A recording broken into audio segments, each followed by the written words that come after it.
Imagine a smoky, cluttered workshop tucked away in the misty mountains of Tang Dynasty China, sometime around the 9th century. The air is thick with the scent of sulfur, charcoal, and something sharp, almost metallic. A Taoist alchemist, his robes singed and eyebrows suspiciously sparse, hovers over a bubbling cauldron, chasing the ultimate prize, immortality. This is no scene from a fairy tale, but the unlikely birthplace of one of humanity's most transformative inventions, gunpowder.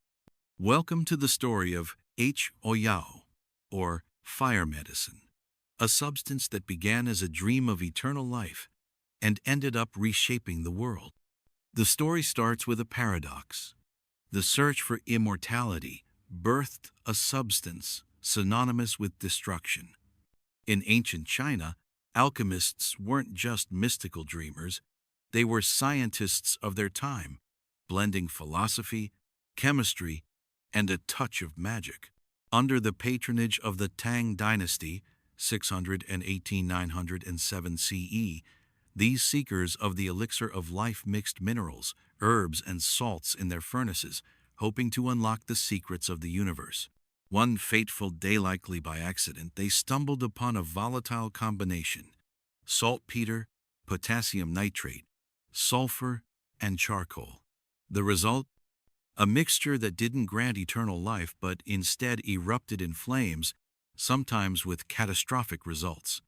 Picture an alchemist's workshop exploding in a puff of black smoke, leaving behind singed beards and a lot of questions.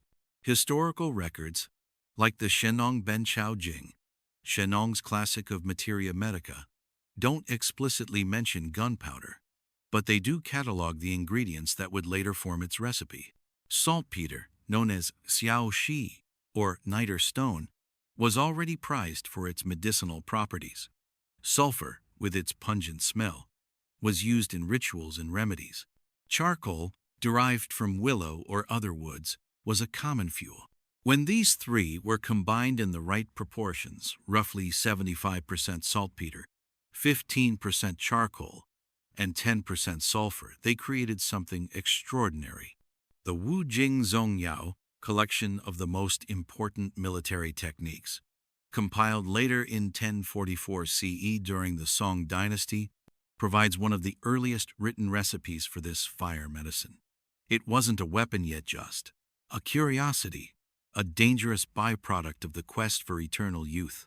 But these early experiments weren't without their comedic mishaps. Imagine the chaos.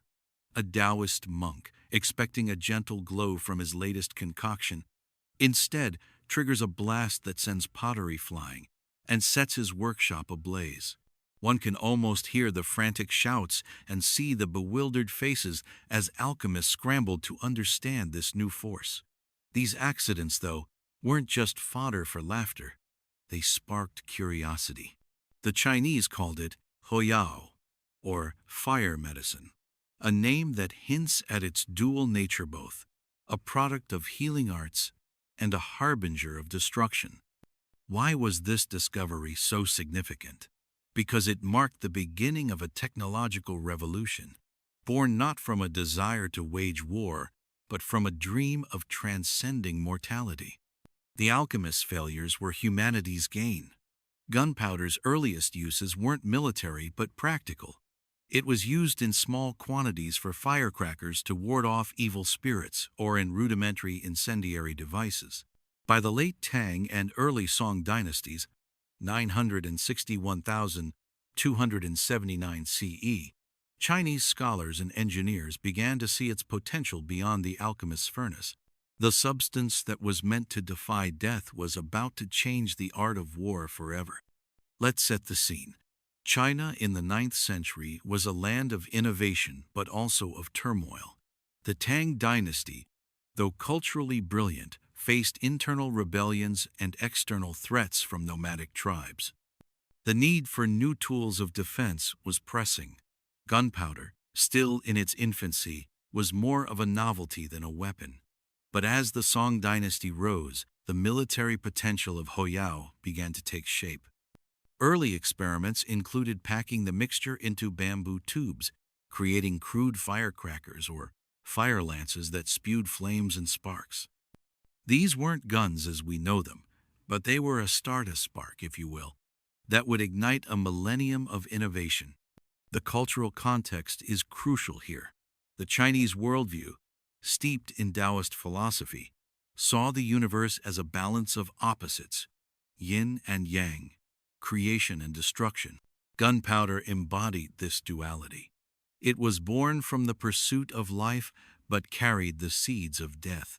Its early applications reflected this balance, used in festivals to dazzle and delight, yet increasingly eyed by military strategists as a tool to intimidate and destroy. By the 10th century, as we'll explore in the next chapter, gunpowder would leave the alchemist's workshop and enter the battlefield, transforming warfare in ways no one could have imagined. What makes this origin story so compelling is its humanity.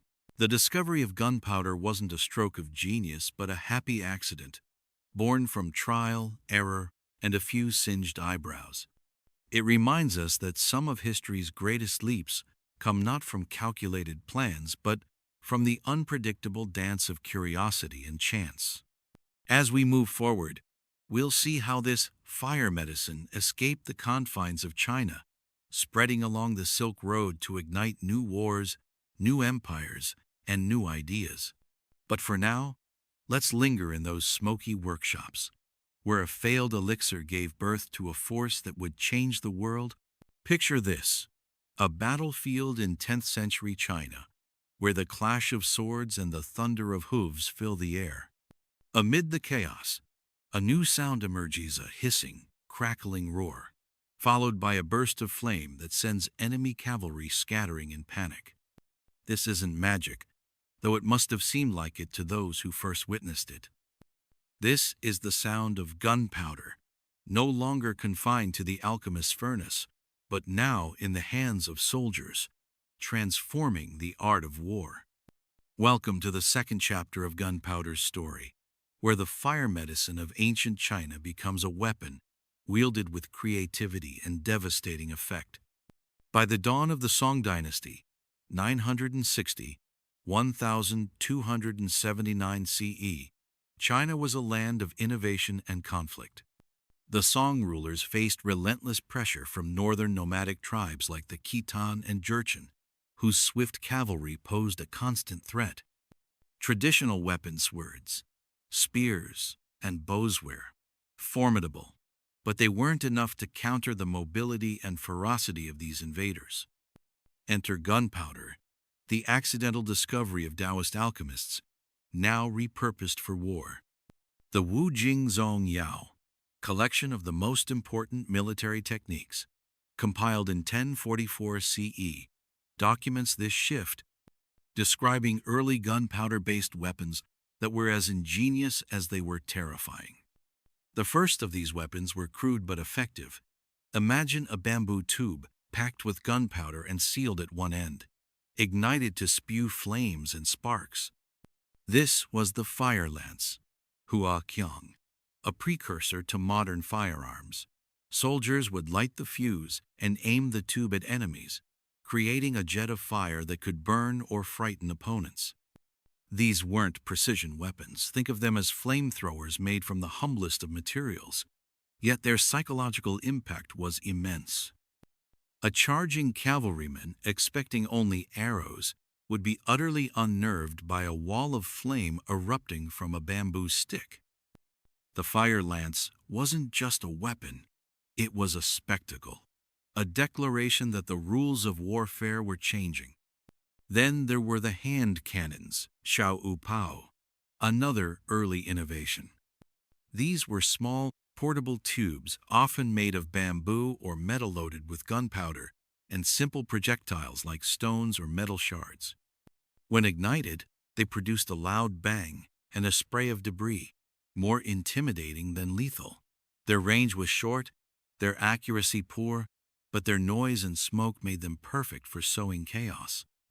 The Wu Jing Zong Yao describes these devices being used to defend city walls, where soldiers would lob them at besieging forces or ignite them to startle enemy horses. Perhaps the most colorful of these early weapons were the fire arrows, hujian, and ceramic grenades. Fire arrows weren't just arrows tipped with flame, some were rockets, propelled by gunpowder to streak across the sky, trailing fire. These early missiles were wildly inaccurate, but could set enemy camps ablaze or terrify troops unaccustomed to such pyrotechnics. The grenades, meanwhile, were clay or ceramic pots, filled with gunpowder and sometimes laced with sharp fragments or toxic substances. Defenders of walled cities, like those in Yangzhou during the Song-Jin Wars, would hurl these from ramparts, creating explosions that shattered both morale and formations. Imagine the scene. A Jurchen warrior, clad in furs and armor, charging toward a city gate, only to be met with a hail of exploding pots, each one bursting with fire and shrapnel. It was warfare unlike anything seen before. The Song-Jin Wars, 1125, 1234 CE, were a proving ground for these innovations. The city of Yangzhou, a key stronghold, saw gunpowder weapons used to repel Jin cavalry. The Song defenders, outnumbered and outmaneuvered, turned to their new arsenal to level the playing field. Fire lances and grenades gave them an edge, not because they were overwhelmingly destructive, but because they were unpredictable. A well-timed explosion could break a cavalry charge or set fire to siege equipment, buying precious time for defenders. The Huo Longjing, Fire Dragon Manual, a later military text, reflects on these early uses, noting how gunpowder turned the tide in battles where traditional tactics faltered. What makes these ancient guns so fascinating is their ingenuity. Bamboo, a material as common as dirt in China, became a vessel for fire and destruction. The Chinese didn't have the metallurgy to craft sophisticated cannons yet, but they didn't need it. They used what they had: wood, clay, and their boundless creativity to create weapons that were as much about psychology as physical damage. A fire lance might not kill many soldiers, but it could make an entire army hesitate. And in war, hesitation is often fatal. This era also highlights the adaptability of Chinese military culture. The Song dynasty, often seen as a time of cultural refinement rather than martial prowess, was surprisingly innovative in warfare. Gunpowder wasn't just a tool, it was a mindset shift. It required new tactics, new training, and a willingness to embrace the unknown. Soldiers had to learn how to handle volatile substances safely, no small feat when a stray spark could ignite a stockpile. Commanders had to rethink battlefield strategies, moving away from reliance on cavalry or infantry alone. Gunpowder introduced an element of chaos, and the Song military learned to wield it with precision. But this was only the beginning. The Song dynasty's experiments with gunpowder were localized, confined to their borders. Yet China was not an island.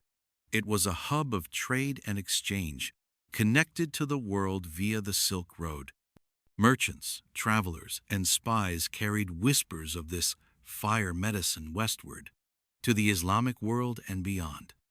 The recipe for gunpowder saltpeter, sulfur, charcoal was simple enough to travel, and its destructive potential was too tempting to ignore. As we'll see in the next chapter, the secret of gunpowder would soon slip through the cracks of empires, spreading like wildfire across continents. The allure of this chapter lies in those bamboo tubes, those fragile, flammable precursors to the cannons and muskets that would later dominate the world. They represent a moment when human ingenuity took a leap, turning a laboratory accident into a tool of war. The soldiers who first wielded these weapons weren't just fighting battles, they were rewriting the rules of conflict. They held the fire of the gods in their hands, and with it, they began to shape the future. Imagine a caravan winding through the vast deserts of the Silk Road, camels laden with silk, spices, and secrets. It's the 12th century, and among the goods traded between East and West, something extraordinary is slipping through the cracks of empires: the recipe for gunpowder. Born in the alchemical furnaces of China, this fire medicine is no longer a closely guarded secret. It's traveling, whispered from merchant to merchant, carried by spies or scribbled in the margins of trade logs. By the time it reaches the Islamic world, it's no longer just a curiosity, it's a spark that will ignite new wars and new ambitions. Welcome to the third chapter of Gunpowder's story, where a Chinese invention becomes a global force, spreading like a technological plague across the medieval world. The Silk Road wasn't just a trade route, it was a superhighway of ideas, goods, and innovations. Stretching from China's bustling markets to the bazaars of Central Asia and the Middle East, it connected cultures as diverse as the Song dynasty and the Abbasid Caliphate. By the 12th and 13th centuries, gunpowder's formula saltpeter, sulfur, and charcoal had made its way westward, likely through a mix of commerce, espionage, and sheer human curiosity. No single moment marks its arrival. It was a slow burn, a gradual diffusion. A Chinese merchant might have bartered the knowledge for Persian rugs. A captured soldier might have spilled the secret under duress. Or perhaps a curious scholar, traveling east, glimpsed a fire lance in action and carried the idea home. Whatever the path, by the 1200s, the Islamic world was beginning to experiment with this explosive new technology. The earliest hints of gunpowder in the Islamic world come from Central Asia, where chroniclers described Tatar fire, or Faulua Tatar, in battles against Mongol invaders. The Mongols themselves, sweeping across Asia in the 13th century, may have been unwitting carriers of the technology. As they conquered Chinese territories, they encountered gunpowder, weapons fire lances, rockets, and bomb sand, likely shared this knowledge with their foes or allies in the West. By the mid-13th century, Arabic texts began to mention a substance called naft, not the oil-based Greek fire of earlier centuries, but something new, something that burned with a ferocity unlike anything before.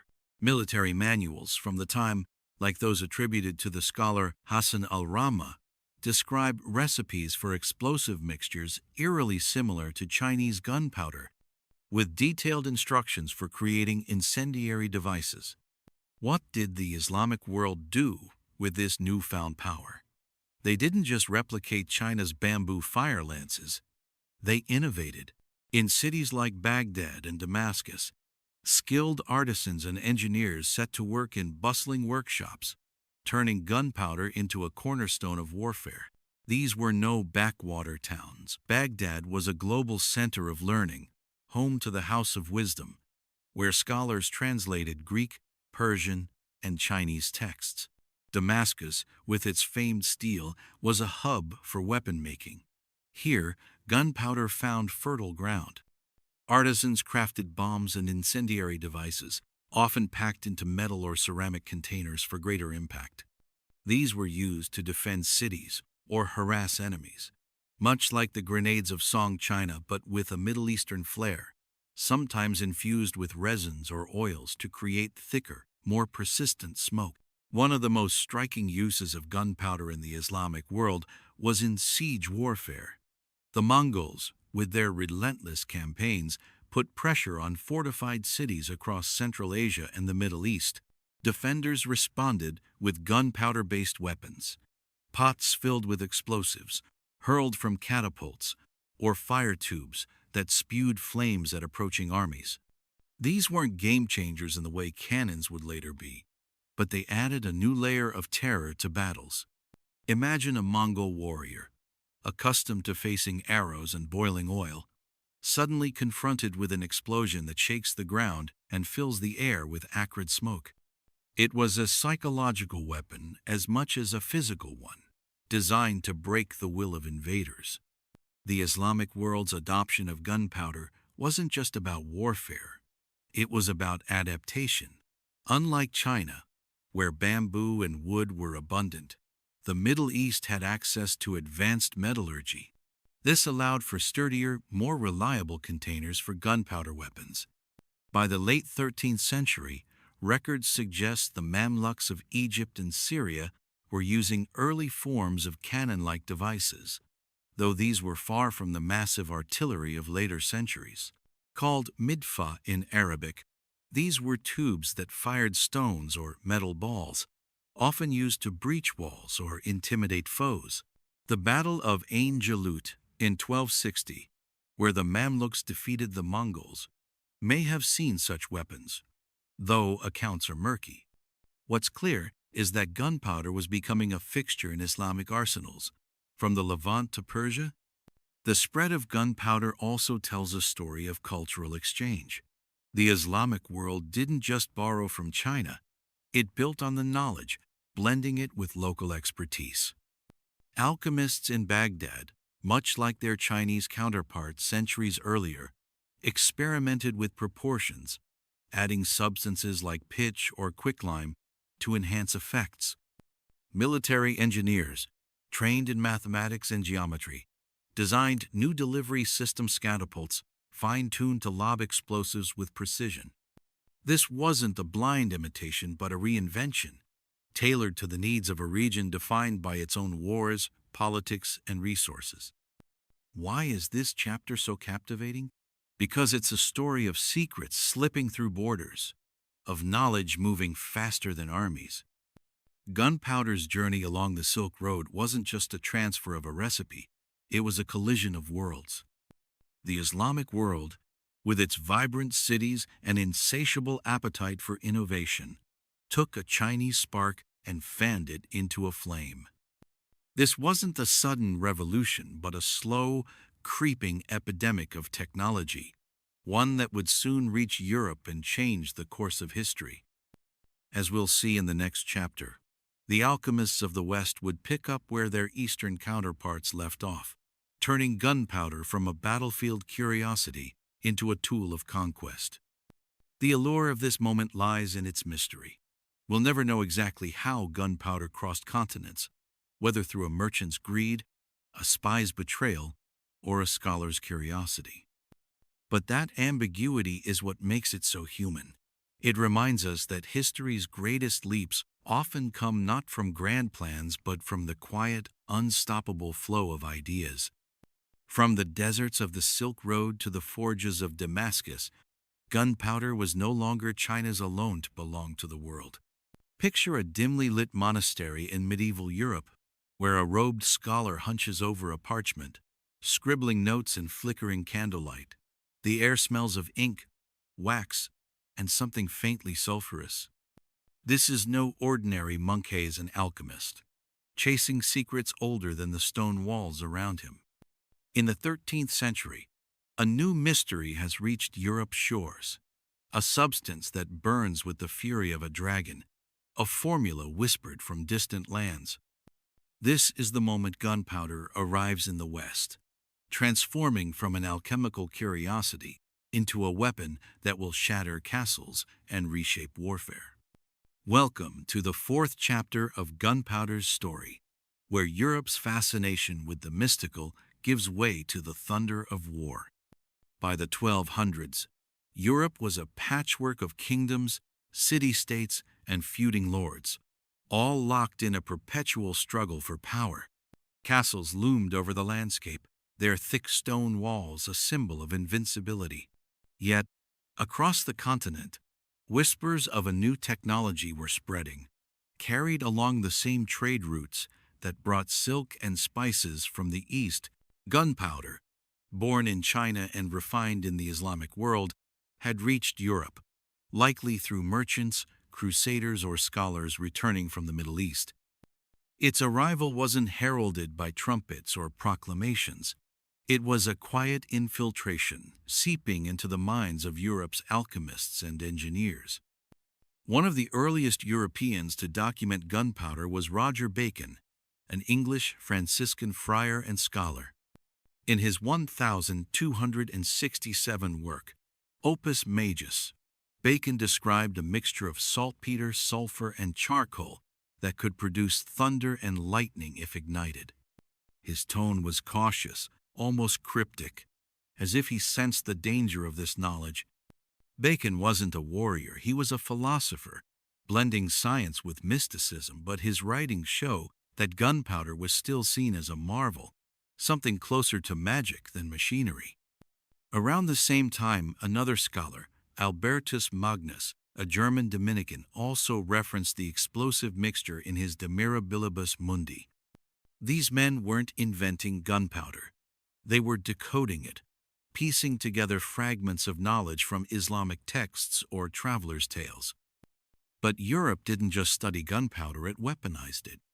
By the early 14th century, the continent's engineers and blacksmiths were experimenting with this volatile substance, adapting it to the brutal realities of medieval warfare.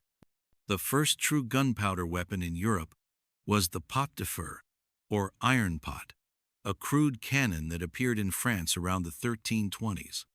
Imagine a squat vase-shaped device, forged from iron or bronze, loaded with gunpowder and a stone projectile. When ignited, it belched smoke and fire, hurling its payload with unpredictable force. The pot de fer wasn't precise, it was loud, smoky, and terrifying, more a tool of intimidation than accuracy. Yet it marked a turning point. For the first time, Europe had a weapon that could challenge the impregnable walls of castles. The Germans, too, embraced gunpowder with zeal. By the late 14th century, they were using Feuerbuchsfeuer Tubesor, early cannons, to besiege fortresses. These were often mounted on wooden frames or wheeled carts, aimed at city gates or stone ramparts. The Siege of Metz in 1324, one of the earliest recorded uses of gunpowder artillery in Europe, saw such weapons deployed to batter defenses. They weren't yet the castle-crushing behemoths of later centuries, but they sent a message: no wall was truly safe anymore. The sound of a cannon's roar, echoing across a battlefield, was as much a psychological weapon as a physical one, shaking the confidence of defenders who had once trusted in stone. What makes this chapter so gripping is the transformation it represents. In China, gunpowder began as an alchemical accident. In the Islamic world, it became a tool of siege and spectacle.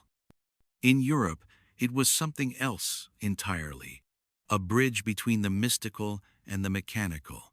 Alchemists like Bacon saw gunpowder as a secret of the universe, a spark of divine power. But Europe's warriors and engineers saw its practical potential. They didn't just adopt the technology, they began to refine it. Blacksmiths improved the forging of cannon barrels, making them stronger to withstand the explosive force. Alchemists tinkered with the formula, adjusting proportions to increase its power. By the end of the 14th century, gunpowder was no longer a curiosity.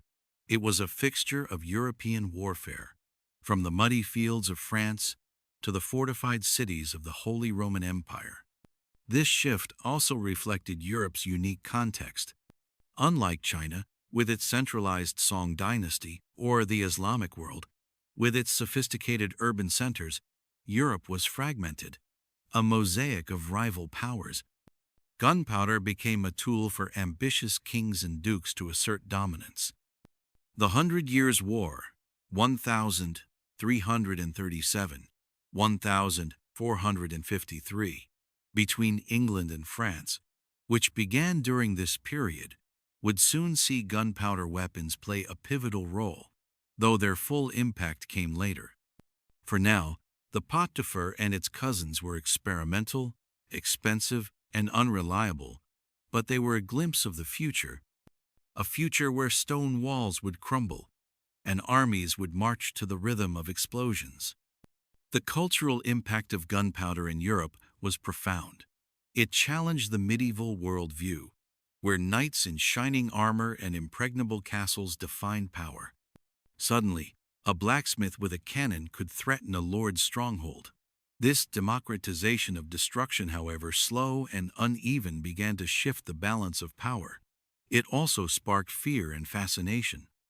Chroniclers of the time wrote of cannons as devilish machines, and some clergy decried them as unholy. Yet the allure of gunpowder was irresistible. It promised victory, prestige, and the chance to rewrite the rules of war. As we move to the next chapter, we'll see how gunpowder became the cornerstone of vast empires: Ottoman, Safavid, and Mughalware. It fueled conquest and control on an unprecedented scale. But for now, let's linger in this moment of transformation, where Europe's alchemists and warriors stood on the cusp of a new era. They weren't just adopting a foreign invention, they were forging a new kind of warfare, one that would echo through the centuries. The first blasts of gunpowder in Europe weren't just explosions, they were the sound of history turning a page. Imagine a battlefield stretching across the sun-scorched plains of India, the rugged hills of Persia, or the fortified gates of Constantinople. The air trembles with the roar of cannons, the ground shakes under the weight of war elephants fitted with artillery, and commanders survey the chaos with a new kind of confidence. This is the age of the gunpowder empires: Ottoman, Safavid, and Mughalware. Gunpowder didn't just fight battles, it built empires.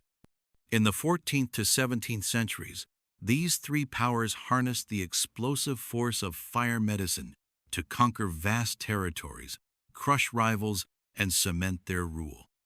Welcome to the fifth chapter of Gunpowder's story, where a Chinese invention becomes the cornerstone of imperial ambition, reshaping the world from Istanbul to Delhi. By the late medieval period, gunpowder had spread far beyond its origins in China and its refinements in the Islamic world.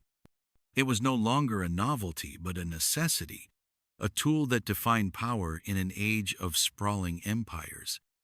The Ottoman Empire in Turkey, the Safavid Empire in Persia, and the Mughal Empire in India, collectively known as the Gunpowder Empires, mastered this technology, using it to dominate both their enemies and their own restless subjects. These weren't just kingdoms, they were machines of conquest, fueled by the destructive and symbolic power of gunpowder. Cannons, muskets, and mobile artillery became the instruments of their glory, turning battles into spectacles of fire and smoke.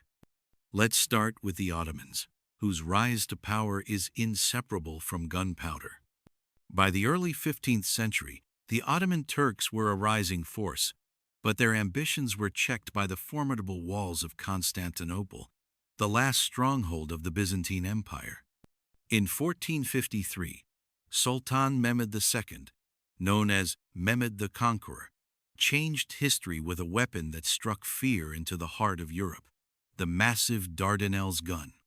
Forged by a Hungarian engineer named Orban, this colossal cannon could hurl stone balls weighing over 600 pounds, capable of shattering walls that had stood for centuries. When Mehmed's army besieged Constantinople, the relentless bombardment day after day of thunderous blasts reduced the city's defenses to rubble.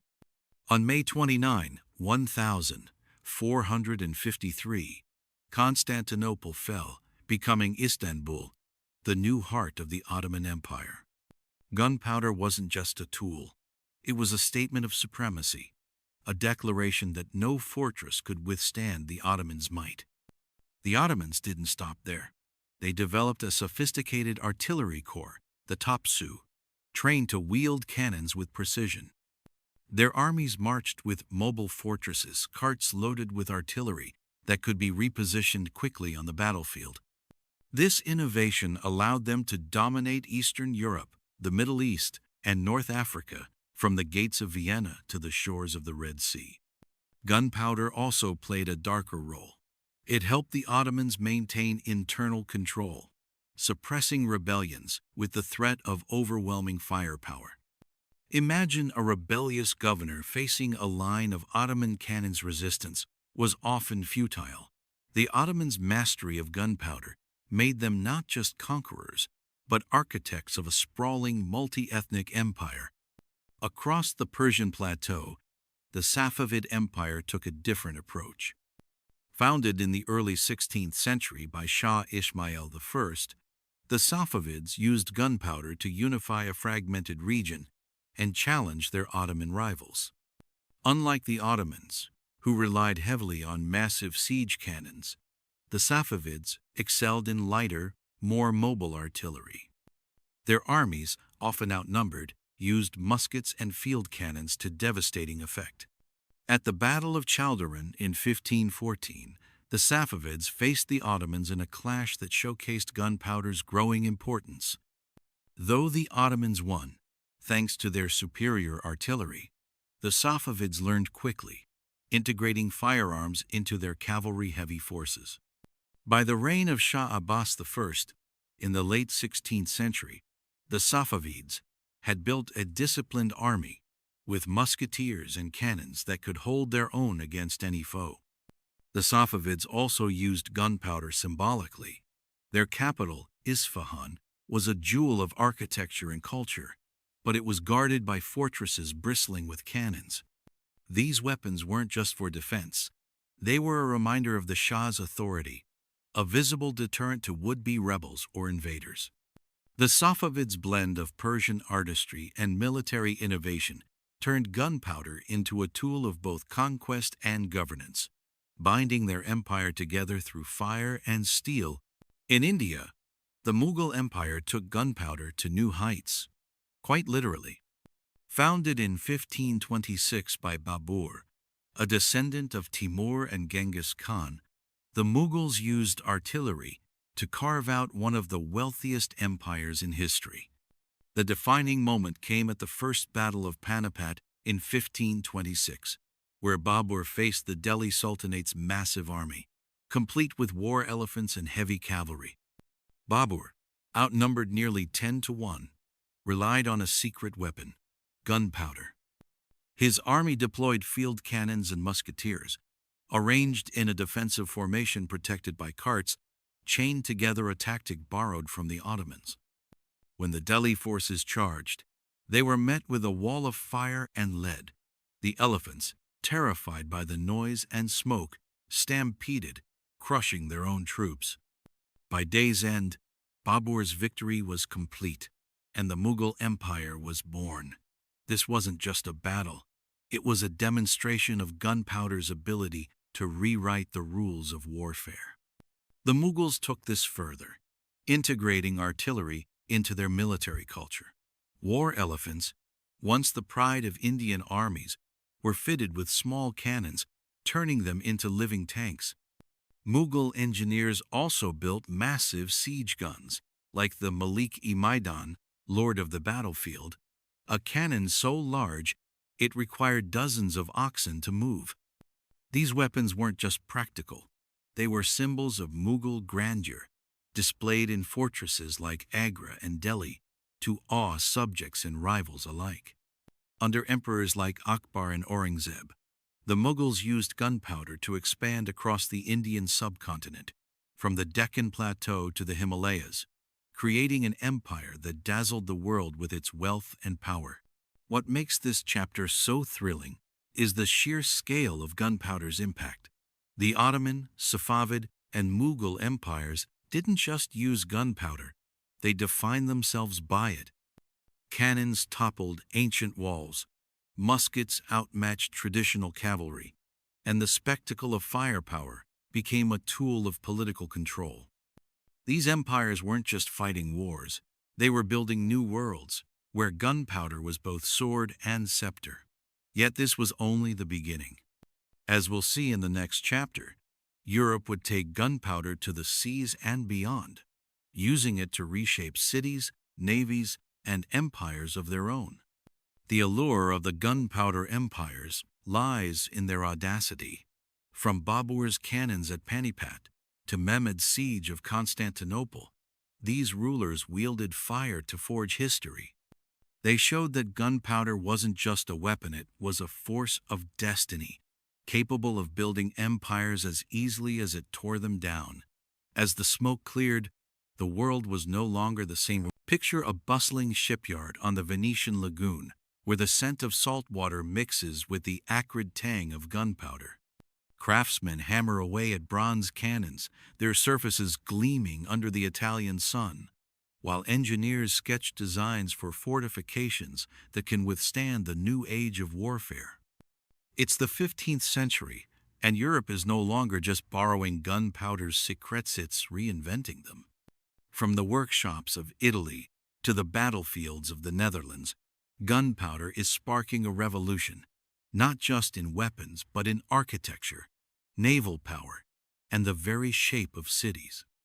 Welcome to the 6th chapter of Gunpowder's story, where human ingenuity transforms a destructive force into a catalyst for progress, reshaping the world one blast at a time. By the dawn of the Renaissance, Europe was a crucible of innovation. The fragmented kingdoms of the Middle Ages were giving way to centralized states, and gunpowder was at the heart of this transformation. The crude pot-de-fer cannons of the 14th century were evolving into sophisticated weapons, thanks to advances in metallurgy and engineering. Italy, the epicenter of the Renaissance, led the charge. Cities like Venice and Florence, flush with wealth from trade and banking, invested heavily in military technology. Artisans and scholarsmen like Leonardo da Vinci, who sketched cannons and fortifications alongside his paintings, began to see gunpowder not as a mystical substance but as a scientific challenge. Their goal? To make it more powerful, more precise, and more versatile. One of the most significant breakthroughs was the development of rifled cannon barrels. Unlike the smoothbore cannons of earlier centuries, which fired round shot with unpredictable accuracy, rifled barrels had spiral grooves inside that spun the projectile, improving range and precision. By the 16th century, Italian foundries were producing these advanced cannons, which could hurl iron balls or explosive shells with devastating effect. These weren't just siege weapons anymore. They were tools of strategy, capable of targeting specific points on a fortress or enemy line. Imagine a castle under siege, its defenders watching in horror as a rifled cannon shot tears through a tower with surgical precision. This was gunpowder's new face, calculated, relentless, and terrifyingly effective. The impact of gunpowder extended beyond the battlefield to the high seas. The age of exploration, driven by Portugal and Spain, was also the age of gunpowder at sea. By the mid-15th century, Portuguese shipwrights were mounting cannons on their caravels, small but nimble ships that could navigate uncharted waters. These gunships gave Portugal a decisive edge in their quest for global dominance. When Vasco da Gama sailed to India in 1498, his fleet bristled with cannons, allowing him to intimidate coastal rulers and secure trade routes. The Spanish followed suit, arming their galleons with heavy artillery to protect their treasure fleets from pirates and rivals. The Battle of Lepanto in 1571, where a Christian coalition defeated the Ottoman navy, showcased the power of gunpowder. At sea, hundreds of cannons roared, turning the Mediterranean into a cauldron of smoke and fire. Gunpowder didn't just enable exploration, it made empires possible, projecting European power across oceans to Asia, Africa, and the Americas. But gunpowder's influence wasn't limited to weapons. It reshaped the very landscape of Europe. As cannons grew more powerful, traditional medieval castles, with their high stone walls, became liabilities. A single barrage could reduce a once impregnable fortress to rubble. Enter Sébastien Leprestre de Vauban, the French military engineer whose name became synonymous with the art of fortification. In the late 17th century, Vauban revolutionized defensive architecture with his Tres Italian star-shaped fortresses designed to withstand cannon fire. These low-angled walls, surrounded by moats and bastions, deflected artillery shots and allowed defenders to fire back with their own cannons.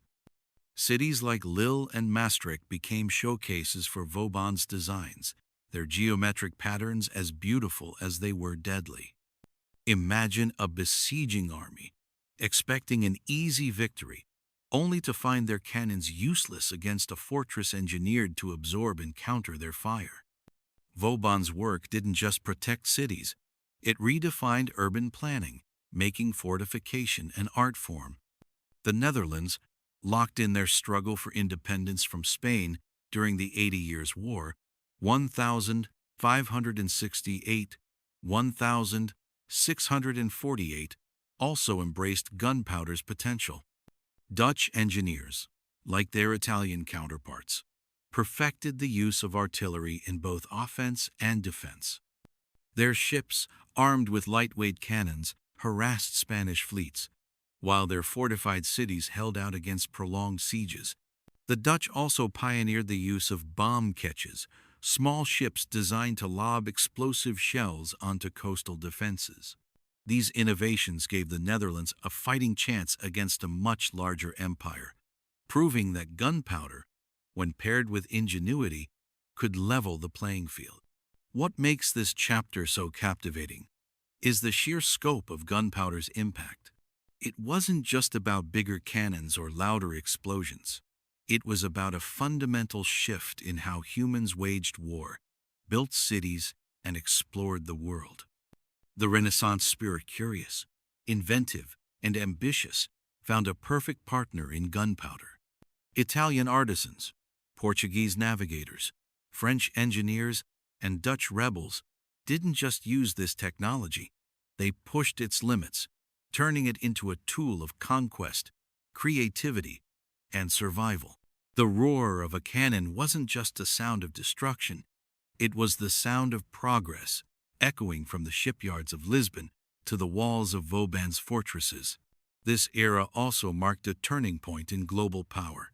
Portugal and Spain, armed with gunpowder, became the first European empires to span continents, their cannons ensuring dominance over distant lands. But this was only the beginning of gunpowder's journey in Europe. As we'll see in the next chapter, Japan would take a radically different path, embracing and then rejecting firearms in a unique experiment in cultural control. For now, though, let's linger in this age of innovation, where gunpowder wasn't just a weapon, it was a spark that ignited the modern world. Picture a stormy day in 1543 on the shores of Tanegashima, a small island off Japan's southern coast.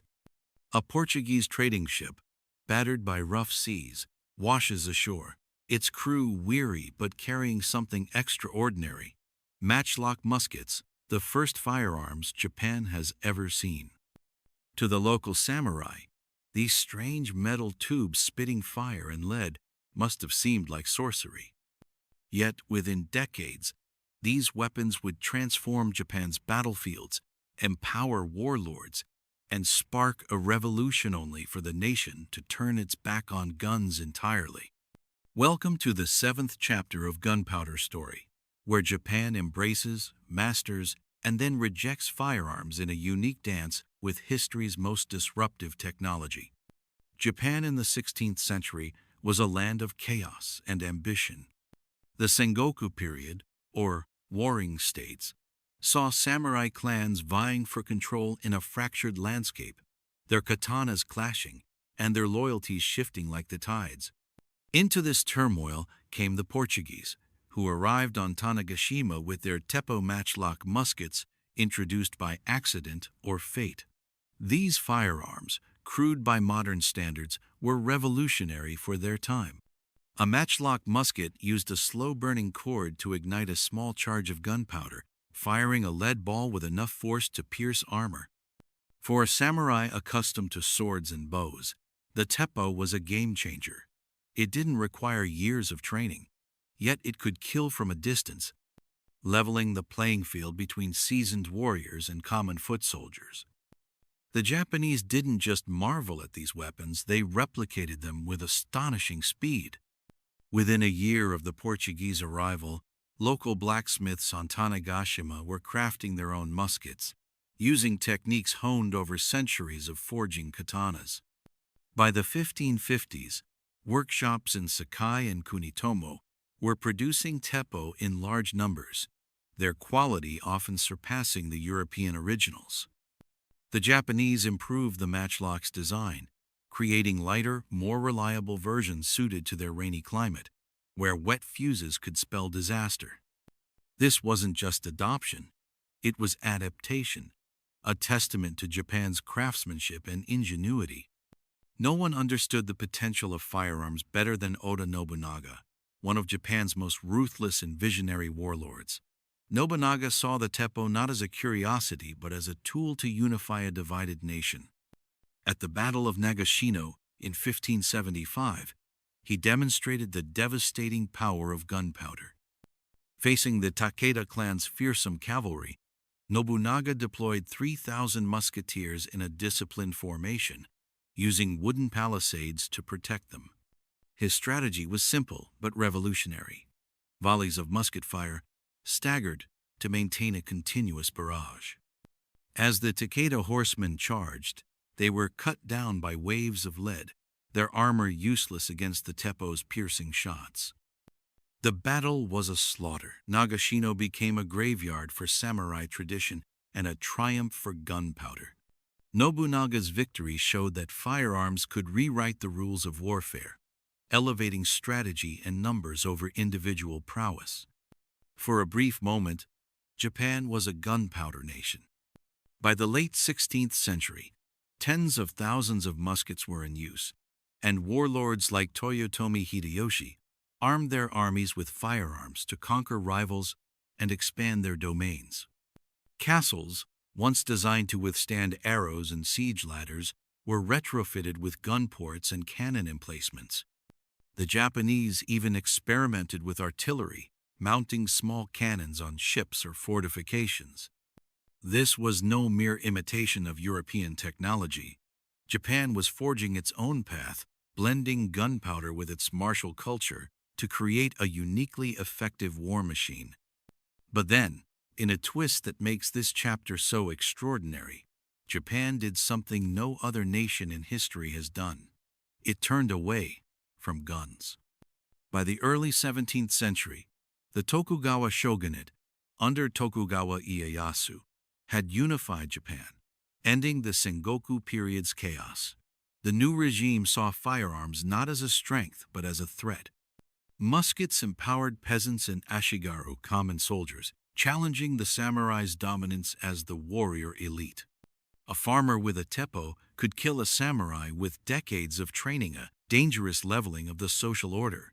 Moreover, the Tokugawa sought stability, and widespread firearms risked fueling rebellions or clan rivalries. So, in the early 1600s, the shogunate began to suppress gunpowder technology. They restricted musket production, limited access to gunpowder, and centralized control of remaining firearms. By the 1630s, Japan's policy of seikoku national isolations sealed the country off from foreign influence, including European advancements in gunpowder weapons. Samurai returned to their swords and bows, and castles were once again designed for traditional warfare.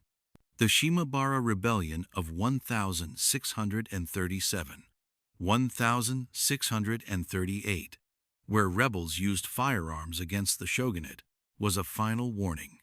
Guns were too dangerous to a carefully controlled society. By the end of the 17th century, Japan had effectively uninvented the gun, a deliberate rejection of a technology that had briefly transformed its battlefields. This wasn't a complete abandonment. Small numbers of firearms remained in use for hunting or ceremonial purposes, but Japan's military culture reverted to its pre-gunpowder roots. For over 2 centuries, until Commodore Perry's arrival in 1853 forced Japan to reopen to the world, the teppo faded into obscurity. This makes Japan unique. While the rest of the world raced to perfect gunpowder weapons, Japan chose to step back, prioritizing cultural and political stability over technological progress. What makes this chapter so compelling is its paradox.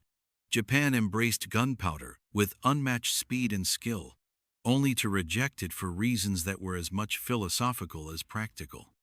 The teppo at Nagashino proved that firearms could topple empires, Yet the Tokugawa shogunate showed that a society could choose to rewrite its own destiny.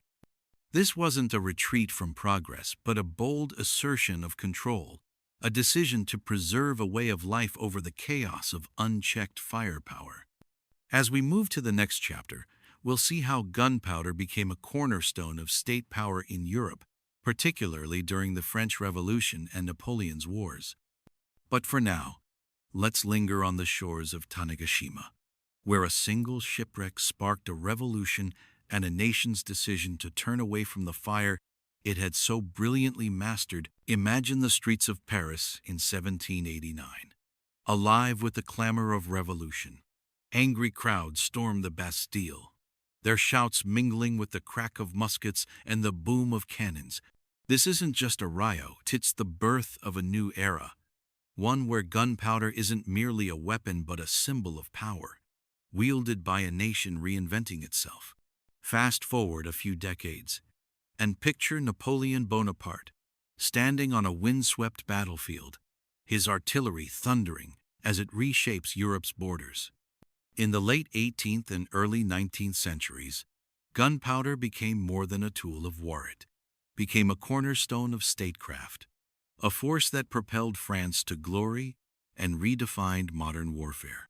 Welcome to the 8th chapter of Gunpowder's story, where the roar of cannons echoes the ambitions of a nation and the genius of one man. The French Revolution, 1799, was a crucible of change, and gunpowder was its fuel. When the people of France rose against their monarchy, they didn't just demand liberty, they seized the means to enforce it. The storming of the Bastille, a fortress and symbol of royal oppression, was as much about capturing its gunpowder stores as it was about defiance. Muskets and cannons, powered by that volatile mix of saltpeter, sulfur, and charcoal, gave the revolutionaries the edge they needed to challenge the old order. But revolutions are messy, and France faced a dire problem. Gunpowder was scarce. The nation's enemies' monarchies across Europe closed ranks, threatening to crush the fledgling republic. To survive, France had to make gunpowder not just a resource, but a national priority. Enter the Committee of Public Safety, the revolutionary government's ruthless engine of survival. Under leaders like Lazare Carnot, the organizer of victory, France transformed gunpowder production into an industrial juggernaut. Saltpeter, the key ingredient, was harvested on an unprecedented scale. Citizens were called to scour cellars, stables, and even latrines for nitre-rich soil, which was processed into potassium nitrate. Workshops sprang up across the country, churning out gunpowder with scientific precision. By 1794, France was producing enough to arm its armies and defy the coalition of monarchs arrayed against it. This wasn't just logistics, it was a patriotic act, a nation united by the alchemy of war. Imagine a Parisian housewife scraping dirt from her cellar, knowing her contribution would fuel the cannons defending the revolution. Gunpowder had become the lifeblood of a nation reborn. When Napoleon Bonaparte seized power in 1799, he inherited this machine of war and turned it into an instrument of empire. Napoleon wasn't just a general, he was a master of artillery, a man who understood that gunpowder could do more than win battles, it could reshape continents. His armies were built around mobile, flexible artillery units, known as the Grande Battery. Unlike the ponderous cannons of earlier eras, Napoleon's guns were lightweight, maneuverable, and devastatingly effective. At battles like Austerlitz in 1805, often called his masterpiece, Napoleon used his artillery to dictate the flow of combat. His cannons didn't just support infantry, they dominated the battlefield, softening enemy lines with barrages before the final charge. Picture the rolling hills of Moravia, shrouded in mist, as French guns unleash a storm of iron, breaking the Austro-Russian army before the infantry even draws swords. Napoleon himself famously said, God fights on the side with the best artillery, and he made sure his was the best. Napoleon's genius lay in his ability to integrate gunpowder into every facet of warfare.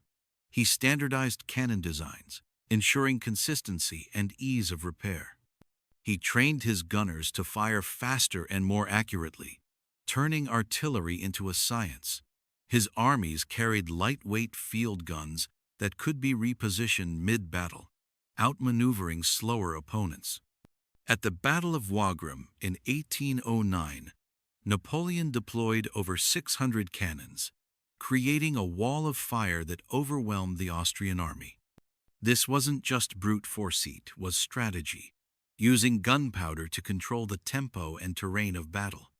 Napoleon's campaigns from Italy to Egypt to Russia spread fear and awe, with the thunder of his cannons announcing his presence long before his troops appeared. But gunpowder's role in Napoleon's France went beyond the battlefield. It was a tool of psychological warfare. The sheer spectacle of massed artillery, with its deafening roars and clouds of smoke, was designed to intimidate. To Napoleon, firepower equaled authority. His victories weren't just military. They were propaganda, showcasing France's might to both allies and enemies. At home, the state-controlled production of gunpowder reinforced this message. Factories in Essonne and Grenoble churned out tons of powder, their output a symbol of national strength. Even in defeat, as at Waterloo in 1815, Napoleon's reliance on artillery left an indelible mark. The battle's opening barrage, with hundreds of French cannons firing in unison, was a testament to gunpowder's role as the heartbeat of his empire. This era also marked a shift in warfare's scale. The French Revolution and Napoleonic Wars introduced the concept of total war, where entire nations mobilized for conflict. Gunpowder production became a state enterprise, with chemists like Antoine Lavoisier, before his tragic execution, improving formulas for greater efficiency.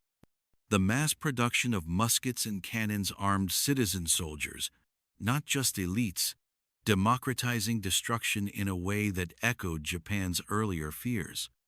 France's enemies, from Britain to Prussia, scrambled to match this industrial might, setting the stage for the arms races of the 19th century. What makes this chapter so riveting is its blend of chaos and brilliance. The French Revolution turned gunpowder into a symbol of liberty, then a tool of tyranny under Napoleon. It wasn't just about winning battles, it was about building a nation and an empire through the power of fire. Napoleon's cannons didn't just destroy armies, they reshaped Europe, toppling monarchies and redrawing maps. Yet, as we'll see in the next chapter, gunpowder's dominance was nearing its end, as new explosives began to emerge, signaling the twilight of the black powder era. The allure of this moment lies in its intensity. From the revolutionary fervor of Paris to the battlefields of Austerlitz, gunpowder was more than a substance sight, was a force of will, a declaration that nations and men could bend history to their desires. Napoleon's artillery may have fallen silent, but its echoes would shape the wars and empires to come. Imagine a battlefield shrouded in smoke, where the air is thick with the stench of sulfur and the deafening roar of cannons. It's the mid-19th century, and gunpowder black powder, as it's now called, is no longer just a weapon of kings and emperors. It's a tool of industrial warfare, of empires expanding and nations clashing on a scale never seen before. From the muddy trenches of the Crimean War to the blood-soaked fields of the American Civil War, gunpowder drives conflicts that reshape the world. But its reign is nearing an end, challenged by new explosives that promise even greater destruction. Welcome to the 9th chapter of Gunpowder's story, where the fire medicine of ancient China reaches its zenith and faces its obsolescence. By the 19th century, gunpowder had become the backbone of global warfare. Its formulas saltpeter, sulfur, and charcoal had been refined over centuries, but its essence remained unchanged, a volatile, smoky mixture that powered muskets, cannons, and bombs. The Industrial Revolution, with its factories and mass production, turned gunpowder into a commodity, churned out in vast quantities to fuel the ambitions of empires and the struggles of nations. Yet this was also an era of transition, where gunpowder's role shifted from tactical brilliance to a broader, often darker purpose, enforcing imperial dominance and suppressing dissent, from the battlefields of Europe to the colonies of Asia and Africa. The Crimean War, 1853–1856, was a brutal showcase of gunpowder's industrial might. Pitting Russia against an alliance of Britain, France, and the Ottoman Empire, the war saw artillery deployed on an unprecedented scale. The Siege of Sevastopol, a year-long ordeal, was a testament to gunpowder's destructive power. Allied cannons pounded the Russian fortress with thousands of rounds, turning fortifications into rubble and streets into graveyards. Soldiers armed with rifled muskets, improved versions of the Teppo Japan, had once mastered, could fire farther and more accurately, making battles deadlier than ever. Yet the war also exposed gunpowder's limits. The thick smoke of black powder clouded battlefields, obscuring targets and choking soldiers. Reloading muskets was slow, and cannons were cumbersome, requiring teams of men and horses to move. Even as gunpowder dominated, its inefficiencies were becoming apparent. Across the Atlantic, the American Civil War, 1861–1865, pushed gunpowder to its peak. The conflict between the Union and Confederacy was a laboratory of industrial warfare, with both sides wielding vast arsenals of muskets, rifles, and artillery. The Battle of Gettysburg, in 1863, a turning point in the war, saw over 600 cannons unleash a storm of black powder, creating a cacophony that could be heard miles away. Soldiers loaded their rifled muskets with mini-A balls, conical bullets that spun through the air with deadly precision, tearing through lines of infantry.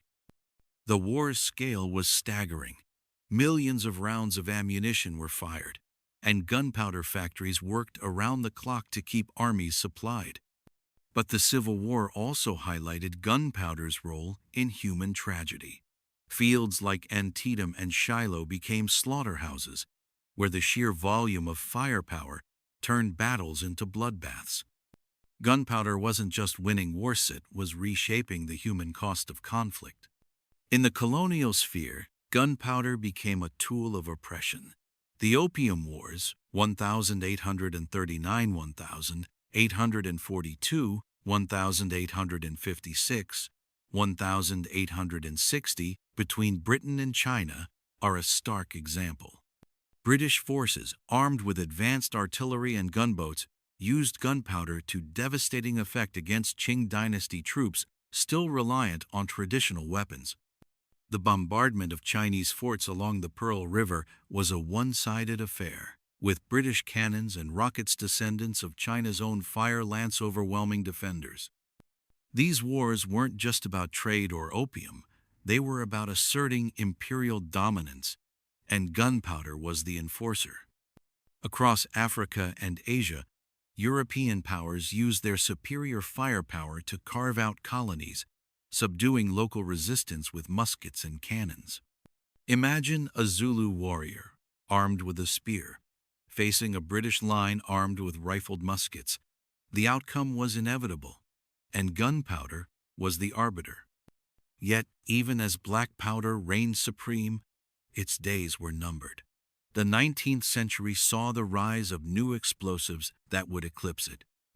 In 1846, Italian chemist Ascanio Sobrero invented nitroglycerin, a liquid explosive far more powerful than gunpowder but dangerously unstable. 2 decades later, Alfred Nobel tamed nitroglycerin by creating dynamite, and soon after, chemists developed cordite, a smokeless propellant that didn't choke battlefields with clouds of white haze. These new compounds were cleaner, more powerful, and more precise, rendering black powder obsolete for military use. By the late 19th century, armies were transitioning to smokeless powders, and artillery shells were filled with high explosives. The black powder era was ending, replaced by the chemistry of a new age. This transition wasn't just technical, it was cultural. Gunpowder, for all its flaws, had been a symbol of power for a millennium. From the fire lances of Song China to Napoleon's Grand Battery, its smoky, thunderous presence defined warfare. But it also carried a certain Romancian alchemy of fire and force. The new explosives were clinical, efficient, and impersonal, lacking the visceral drama of black powder's clouds and booms. As armies adopted cordite and dynamite, gunpowder retreated to secondary roles: mining, construction, and, most enduringly, fireworks. The substance that had toppled empires was now relegated to lighting up the night sky. What makes this chapter so compelling is its bittersweet arc. The 19th century was gunpowder's swan song, a time when it powered the most destructive wars in history, yet faced its own obsolescence. From the Crimea to Gettysburg to the Opium Wars, black powder was both a liberator and an oppressor, a tool of nation-building and colonial conquest. Its story is one of triumph and tragedy, a reminder that even the mightiest technologies can be overtaken by progress. As we move to the final chapter, we'll explore gunpowder's lasting legacy not in war, but in culture, celebration, and the human imagination. For now, let's linger in this age of smoke and fire, where black powder shaped the modern world, only to be replaced by its own descendants. Imagine a night sky ablaze with color, bursts of light cascading over a festival, the crowd gasping as sparks paint fleeting pictures above. This is gunpowder, not as a weapon of war, but as a source of wonder, a spark that has danced through human history for over a millennium. From its accidental birth in ancient China to its role in toppling empires, gunpowder has left an indelible mark not just on battlefields, but on our stories, celebrations, and collective imagination. Welcome to the final chapter of Gunpowder's saga, where the fire medicine transcends its destructive origins to become a symbol of human ambition, creativity, and joy. Gunpowder's journey began in the smoky furnaces of 9th century China, a byproduct of alchemists' dreams of immortality. Over centuries, it fueled wars, built empires, and reshaped the world, from the fall of Constantinople to Napoleon's conquests. Yet its legacy is not confined to destruction. Gunpowder has woven itself into the fabric of human culture, appearing in festivals, literature, and even the stars we aim for today. Its story is one of paradox, a substance born of peace that brought war, a tool of death that now lights up our skies in celebration. One of gunpowder's most enduring legacies is the firework. In China, where it all began, gunpowder was used in firecrackers long before it became a weapon. By the Song dynasty, these noisy bursts were staples of festivals, believed to ward off evil spirits with their crackle and flash. Today, fireworks are a global tradition, from Chinese New Year to Independence Day in the United States, from Diwali in India to New Year's Eve in cities worldwide.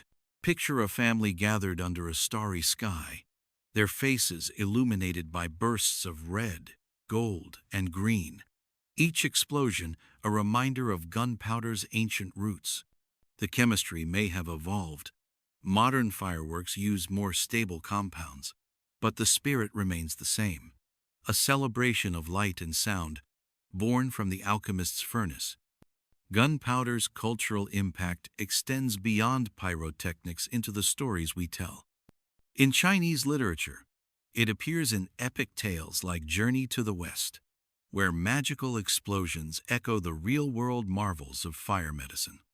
In the West, Marco Polo's accounts of China's fireworks and thunderous weapons captivated European readers, blending fact with myth. These stories shaped perceptions of gunpowder as both a wonder and a danger, a duality that persists in modern narratives. Think of the countless novels, films, and games where gunpowder drives the drama pirates firing cannons, revolutionaries storming fortresses, or adventurers uncovering ancient secrets. Gunpowder is more than a substance. It's a plot device, a symbol of human ingenuity and hubris. This duality, creation and destruction, defines gunpowder's place in our psyche. It embodies humanity's endless quest for power, for better or worse. The alchemists who first mixed saltpeter, sulfur, and charcoal were chasing immortality, but their discovery unleashed forces they could never have imagined. Gunpowder toppled castles, built empires, and enabled colonial conquests. Yet it also sparked revolutions, from the American War of Independence to the French Revolution. It's a reminder of our capacity for both progress and peril. As a symbol, gunpowder captures the human condition, our drive to create, to conquer, and to celebrate, often in the same breath. Historically, gunpowder's legacy is a bridge between eras.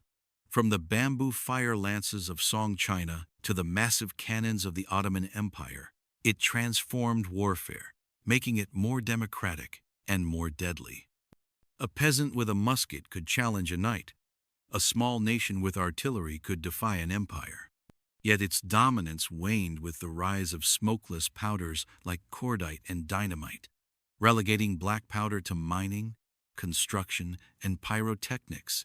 But even as its military role faded, its technological lineage continued. The principles of controlled explosion that began with gunpowder paved the way for modern rocketry, from the V-2 missiles of World War II to the Saturn V that carried humans to the moon. In a sense, every rocket launch is a nod to those ancient Chinese alchemists, their failed elixirs igniting a path to the stars. Gunpowder's legacy also lives in the lessons it teaches. It shows how a single discovery can ripple through time, reshaping societies in ways its creators never intended. It reminds us that technology is neutral, its impact depends on the hands that wield it. The same powder that brought down Constantinople's walls lights up the skies of modern festivals. The same force that fueled colonial oppression empowered revolutions for liberty. Gunpowder is a mirror, reflecting both our ambitions and our flaws. What makes this chapter so captivating is its scope. Gunpowder's story spans 1,000 years, from the Taoist workshops of the Tang Dynasty to the fireworks bursting over modern cities. It's a tale of human curiosity, from the accidental discovery of a volatile mixture to its transformation into a tool of war, empire, and celebration. It's not a story of apocalypse, as some might fear, but of continuity, a reminder that even our most destructive inventions can find redemption in joy. The firework that dazzles a crowd today is a direct descendant of the fire lance that terrified warriors centuries ago. In its crackle and glow, we hear the echo of history, a spark that connects us to our past and lights the way forward. As we close this saga, let's reflect on gunpowder's journey, from a failed elixir to a force that reshaped empires, from a weapon of war to a symbol of celebration. It's a story that began with a dream of immortality and ended with bursts of light in the night sky. Gunpowder didn't bring us eternal life, but it gave us something else, say, reminder of our capacity to create, to destroy, and to find beauty in the balanced